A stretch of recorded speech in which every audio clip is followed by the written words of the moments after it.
Welcome to see everyone, new venture participants. I'm going to talk a little bit in this lecture, a bit about some of the stuff we're going to go deeper on during the session, but I wanted to give you a little bit of a preview of it to kind of help you think about some of these core things that we're going to be attacking as you think about how to identify the innovation opportunity that you would like to attack in this residency.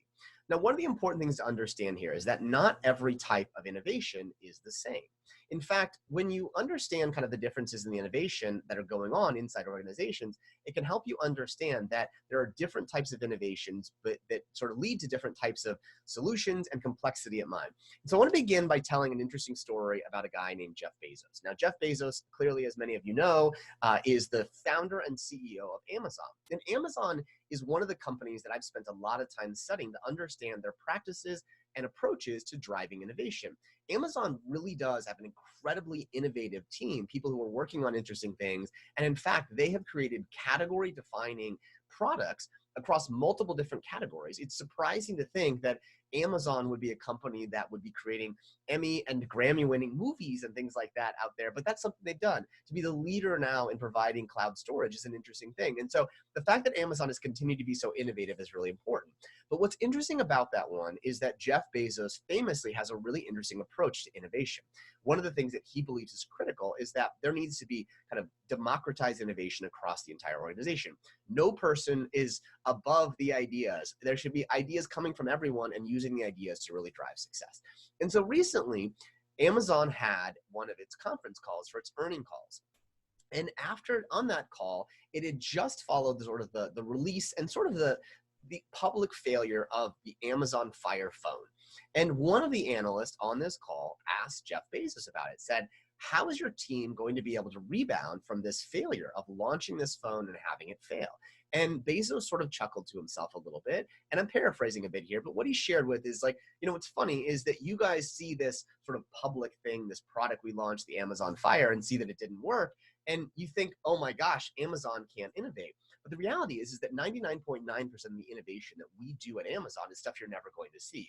These are the things that really drive it. And so, yes, we have things internally that fail all the time and things that are external that fail.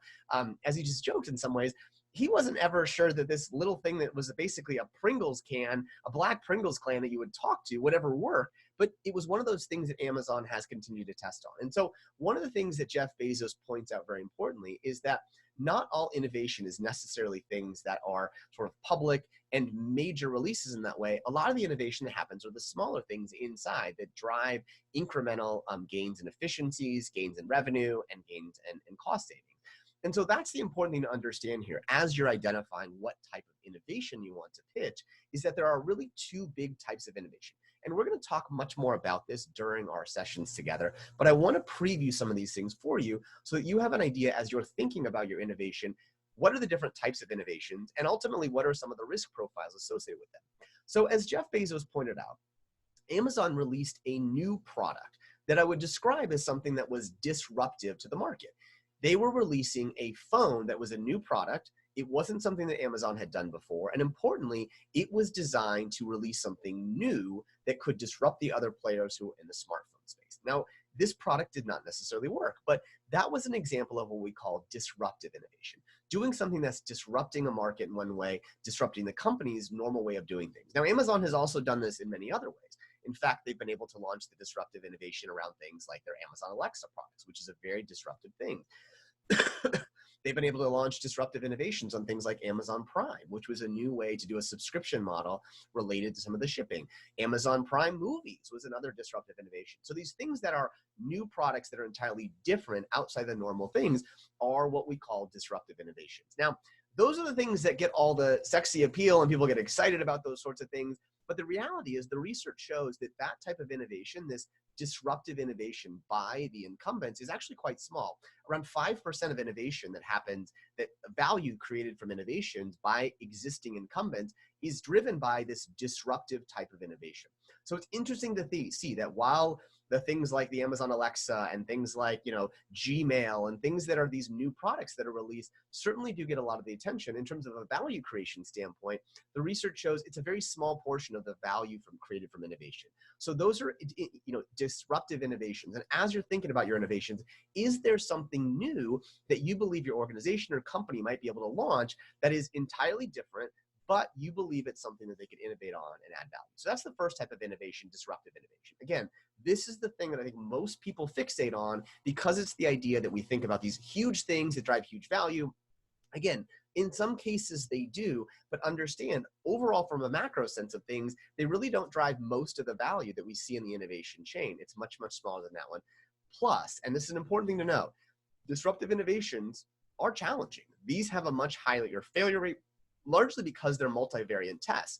You're controlling things like cost, like distribution, like revenue, like pricing, all these things that are new. And so when you have a multivariate experiment, there's more chances for this thing to break. So that is the first thing to understand. Disruptive innovation, these are things that are entirely new that you're doing. Again, they represent a lot of the hype and buzz and excitement that we have, but research shows it's a very small portion of the value created from innovation, particularly by incumbents.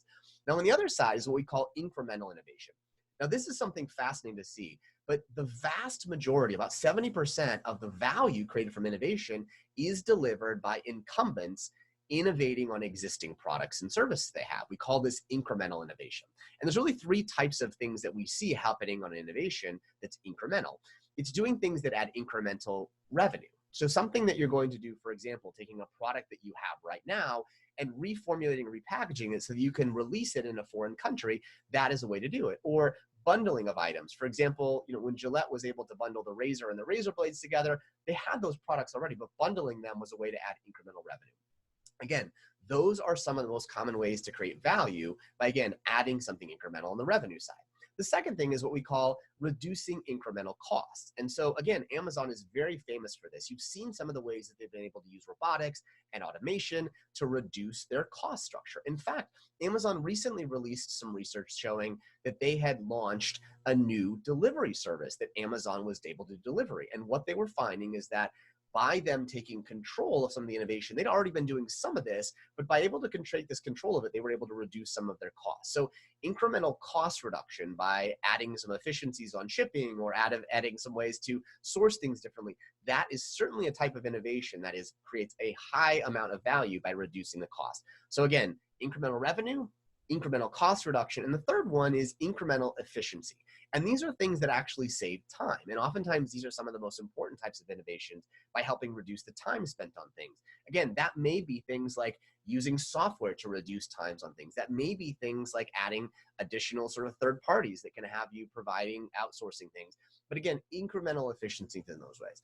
So the key thing to understand here is that when you're thinking about your idea, don't necessarily fixate on whether it's an entirely new thing, a disruptive innovation, or something that's incremental. The more important thing is to think about, how does this innovation drive value? And that's an important thing that I think a lot of time early innovators sort of fail to think about. They get excited about, this is cool, this is interesting, but what is the value to be created?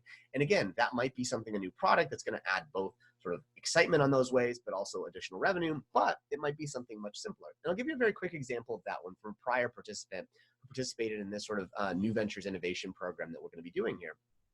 She was someone who was working in HR on her team, and she realized that the team was sort of spending quite a bit of resources trying to gauge employee satisfaction, identifying who might be likely to quit and these sorts of things. And so she realized that that was something that her team was spending a lot of time on.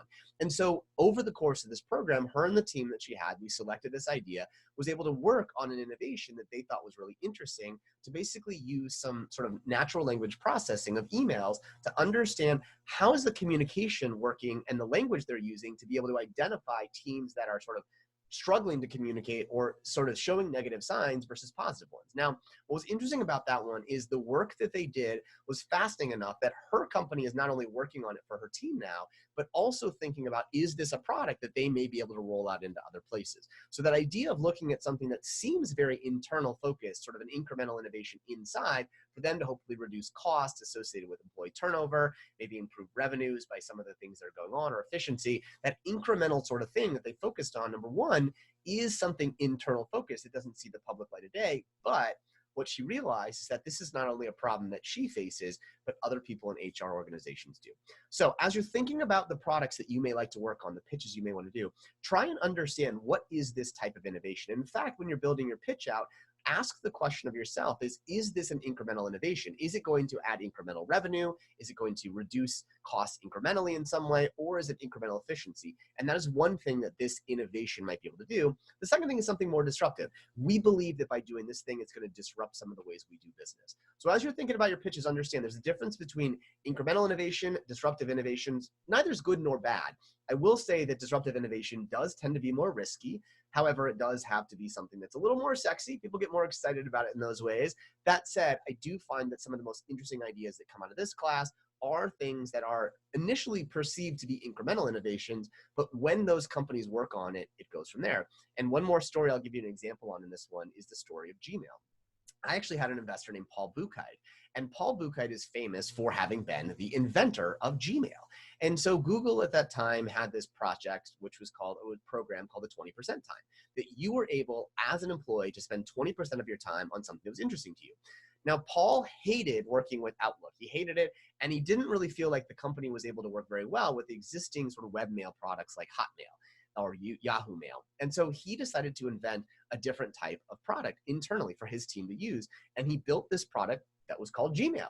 Originally, it was just for the employees. And what started to happen is that he kept it small, where it was shared with other employees at Google and eventually other people. And then eventually people said, hey, can I share this with people outside of Google? And that's how this product grew. It was originally just to be solved for him and his team as a way to drive a better product internally, but eventually it expanded until now it's one of the leading tools that Google has as users kind of engage with them in their product. So interesting to think about where these things start. Oftentimes they may start with solving a very particularly painful internal problem that can grow from there in that regard. So that's the sort of differences between incremental and disruptive innovation. We're going to talk more about it in the class, but as you're thinking about what you want to pitch, that can be a way to help you understand the differences, the types of innovations that you could pitch for this program.